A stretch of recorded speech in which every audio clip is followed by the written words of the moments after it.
Hello everyone, greetings from Kharkov, Ukraine. My name is Svetlana Mucha and I'm the leading matchmaker and dating coach at Diolli.com. Today I want to speak about chemistry and physical attraction.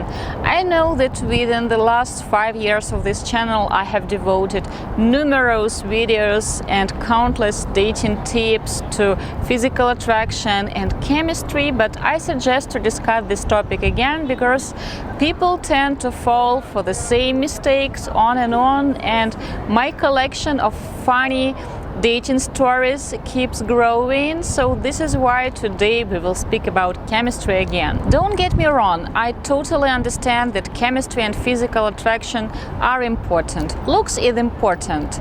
We tend to choose people to be friends with because we like their looks. It is important to feel physically attracted or at least not repulsed by a person to be friends and to even work together because you're going to spend lots of time together. So of course it is important to find your partner attractive. In Ukraine, people pay particular attention to their looks and to their clothes, especially women. And pretty often when I go to the supermarket on Saturday morning, I find the ladies wearing cocktail dresses, full makeup and high heels, and they are actually better dressed than some people who attend weddings, let's say in the UK, in the US or in Germany. No offense to my friends in the US, UK and Germany, there are plenty of stylish people there, but people tend to be more relaxed about fashion and their looks there. Well, in Ukraine people take it a little bit too extreme. Do I find it a little bit too extreme when a lady wears a cocktail dress, high heels and full makeup to walk out her dog or to buy milk in the shop not far from her house? Yes, I find it a little bit too much. On the other hand, each time I return back home to Ukraine from a trip to the US or to Germany, I always admire how well dressed and how attractive are local women. Of course, you can see poorly dressed people in Ukraine as well. You can see a lady wearing an Adidas hoodie with a dress and high heels, and usually these are people who have relocated or are visiting a big city from small towns and villages, but they are a minority. In Ukraine, ladies do dress to impress. Not so long ago, I have read a book about the Zara company. I know that Zara brand is not that popular in the US, but it is crazy popular in Europe. It is a Spanish brand, and they have described why they have decided not to spread too much among the US, but to concentrate on Eastern countries and on Asian countries and on Eastern Europe. Because in their opinion, in the US, people pay attention to fashion only in big cities like in Miami or in New York and San Francisco. In smaller towns, women have different values and they have different priorities. While in Ukraine, in Russia, in Belarus, ladies are crazy about fashion, and it is quite normal for a woman to spend like 80% of her income on her looks. Is it shallow? Well, some people can call it shallow, but it is a part of the culture. Do I find wearing dresses and high heels okay? Yes, I love dresses and high heels. Actually, in our office we have a tradition every Thursday to wear a dress and to wear high heels. We have created this tradition because we have noticed that too many times people, our cupids, start to feel lazy about their looks and to wear sneakers and jeans. So this is why every Thursday we wear our best dresses to improve our mood. Such a wonderful reason, such a wonderful occasion to wear a nice pair of shoes. Of course, sometimes you can see extreme scenarios when a lady wears a full makeup and a matching jewelry to her sweatpants or to her yoga pants in the yoga class. Why does she need a full makeup and lots of jewelry while doing yoga? Who knows? Of course, we can discuss right now if after that yoga class she is in a hurry to go to the office, but I have seen many ladies like that, and trust me, after yoga class they go to do Pilates. That's extreme. Why do you need to wear like full makeup and a cocktail dress and jewelry if you are going to gym or if you're like running errands on the weekend? On the other hand, I have some friends in Western countries, in the US in particular, who feel okay to go to have breakfast, to go out to have breakfast wearing the same sweatpants and pajama she was wearing while sleeping without brushing her hair. So do I find this relaxed attitude to fashion, this American American relaxed attitude to fashion okay? Well, yes, I think it is part of their culture. It won't work for Ukraine. Of course, I also have some good friends in the US and in Western Europe who would never leave their house without wearing makeup and without looking their best, wearing a nice dress. For those ladies, fashion is important, but they are the minority there. Of course, I admire the inner freedom of Western ladies who manage to feel absolutely comfortable and in love with themselves while having her hair in the bun she had slept with and wearing the same sweatpants while going out and having breakfast. On the other hand, after I returned to Ukraine, I always feel mesmerized by beautiful Ukrainian lady that managed to have like full makeup, fancy dresses at 7 a.m. while having a breakfast. So what does chemistry have to do with looks? Actually, it has everything to do with the looks because the majority of people equate chemistry to physical attraction. I have heard it so many times when a gentleman claims he has chemistry with this or that lady just because he feels attracted to her beauty, to her looks. For example, a gentleman from a small town who is hardworking, down to earth, and really prudent about his money claims he feels attracted and feels chemistry with a big city girl who finds it okay to spend like 90% of her income on her dresses, on her looks. He will claim that he feels chemistry and he is really attracted to this big city girl just because he likes her looks, he finds her hot enough, while in real life they have absolutely nothing in common and their long-term goals do not align at all. People have started to use chemistry as a popular, fancy excuse not to get to know a person in front of them, because in their opinion their date is not hot enough, not tall enough, or not young enough, or not blonde enough. I have heard this excuse from both genders. Both ladies and gentlemen from time to time hide behind it because in real life, for example, a lady didn't like that a gentleman is 14 years older. Well, on paper this age gap was okay. On a date she has felt that he is like way too old, and all date she was thinking that he is way too old and she is not comfortable with him. Or for example, a gentleman after meeting a lady on the first date claims that there was no chemistry just because he assumes he can do hotter and he can do younger. Guys, it takes time to build chemistry. Of course, in some situations it is impossible to build chemistry while it was absolutely killed by the first impression. Like for example with the situation when the lady claimed that the gentleman is too old. You can't replace or rebuild this age gap, it is just there.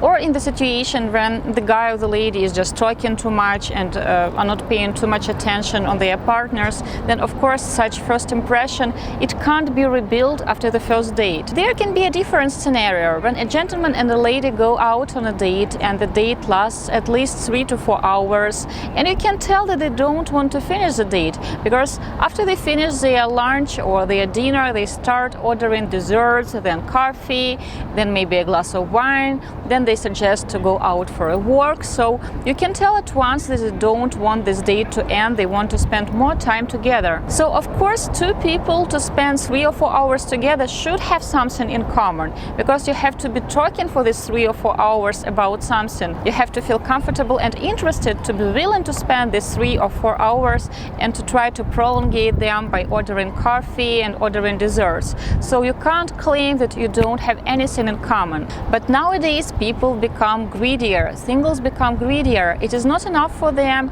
to feel comfortable and to have a great time on a date, laughing and talking for 3 or 4 hours. They want to feel this special chemistry, they want to feel this special sparkle. And when you ask them to describe, to define this sparkle or chemistry, they can't do that. They start giving excuses like, oh, I wish she was 3 years younger, or I wish he was 5 centimeters taller, or I wish she was blonder, or I wish she was skinnier, or I wish she was curvier. So excuses that has zero importance when you think about healthy relationship and long-term goals. Over the years I have heard some really strange excuses from both ladies and gentlemen. For example, a gentleman who has spent 4 or 5 hours on a date with a lady and they laughed and they obviously had a good time because after the dinner the gentleman has suggested himself to have some drinks, to take a walk, so obviously he did not want to finish the date. But then he claimed that, oh, there is no chemistry because her English was not good enough. Or when the lady claims that, oh, there is no chemistry because he didn't check me out actually at least once, so he must be not physically interested in me, he must be not a real man, and some stupid stuff like that. Or when the gentleman claimed that, oh, she didn't initiate any touching, so there is obviously no chemistry. Touching on a first date, like really? So people sacrifice wonderful dates that last for 4, 5, 6 hours because they want to reach this special chemistry that they can't define. Are these excuses actually important? Not at all. It's our own insecurities talking. For example, when a gentleman claims that a 31-year-old lady is too old for him and he is 37, it's like he's screaming for help and there is this huge billboard above his head saying that, oh, my self-esteem is so low that I need a 25-year-old girl next to me to prove to the world that I'm hot, successful, and important. We had a client who, after the day that lasted about 5 hours, has claimed that her accent was too strong and her English was poor, so it has killed all the chemistry. The funniest thing is that lady has actually studied for almost 2 years in London, UK, and she was working in the branch of the British company in Ukraine, and the majority of her colleagues were actually British, though they were speaking English daily in their office. But the gentleman has still claimed that her English was poor and it has killed all the chemistry. After we have talked for hours with this gentleman, we have found out that he has preferred to date someone who is bolder, sexier, because he wanted a lady to initiate some touching and kissing, while he was too shy and insecure to start touching and kissing. He was too afraid that the lady would push him away and wouldn't like his touch. So he has projected his own fears and insecurities on that girl, claiming chemistry was not there. Or when the lady after the date claims that he didn't give her enough compliments, this can be her own insecurities talking, or perhaps she is just so vain that she believes all men have to constantly praise her beauty. Chemistry and attraction can and should be built with time, because it takes time to get to know a person, and to really like a person, you have to get to know a person. You have to see how the person reacts to different situations, and you have to watch if the person is making efforts to get to know you. It is important to spend more time together and to discover more things that you have in common. Second dates are always more relaxed and usually much better than the first dates. And if you keep limiting yourself to first dates while you expect to have the perfect first date, your level of expectations will grow unrealistically high. Of course, the second date doesn't guarantee you the third date, but at least you will know for sure if you can build chemistry potentially with this person. If you keep sticking to just first dates, you will notice that you get angrier and more disappointed with each first date, because every time your level of expectations won't be met and your dates won't remind dates from movies. Why does it happen? Insecurities, fears, online dating and apps. Why online dating and apps like Tinder have a negative influence on your dating life? First of all, they create this illusion of endless choice. Why to bother to get to know a lady or a man in front of you if you don't particularly like her mole, or you believe that her hair might be longer or she might be 3 years younger, if you can download a new dating app or just go and check 100 of new profiles? Why to bother to get to know a person in front of you and try to build chemistry if you can check out other 100 profiles and try to choose among them, because in your mind your pool of candidates is endless. And single men start chasing this unrealistic ghost of a single 25-year-old never married virgin who is blonde, has blue eyes, her skin is perfect without any moles, she is 5'7", she plays the violin, has PhD, her parents are both university professors who run a successful business, so she comes from money. She is not the only child, of course, but she is not materialistic and really down to earth, religious, pleasures of a kind, and she doesn't mind to date a divorced dad who has 4 kids, is 10 years older, is not wealthy, is actually short, is not handsome by Hollywood standards, because this guy believes that she is his type. Does this sound realistic and not ridiculous to you? Totally unrealistic expectations combined with this illusion of endless choice create this idea of perfect chemistry. So instead of actually investing time, flirting skills, and getting to know a person in front of you and opening up about yourself, singles get lazy. They assume that chemistry will just magically appear and blow their minds right on the first date. Well, lust and desire can appear from the first sight, but not chemistry. Pretty often when you see a healthy, attractive male on female, and if you did not have sex for a while, you feel that, oh, that's chemistry. Well, that's just desire, and usually if you manage to have sex with the object of your desire, you will start noticing that chemistry in your relationship starts fading, because there was no real chemistry and real connection to start with. There was just strong physical pull, and that's it. So people so often confuse true chemistry with strong physical attraction. Guys, I wish you to be smart about your choices. Don't forget that where you invest your love, you invest your life. Svetlana Mukha for Diolli.com with love.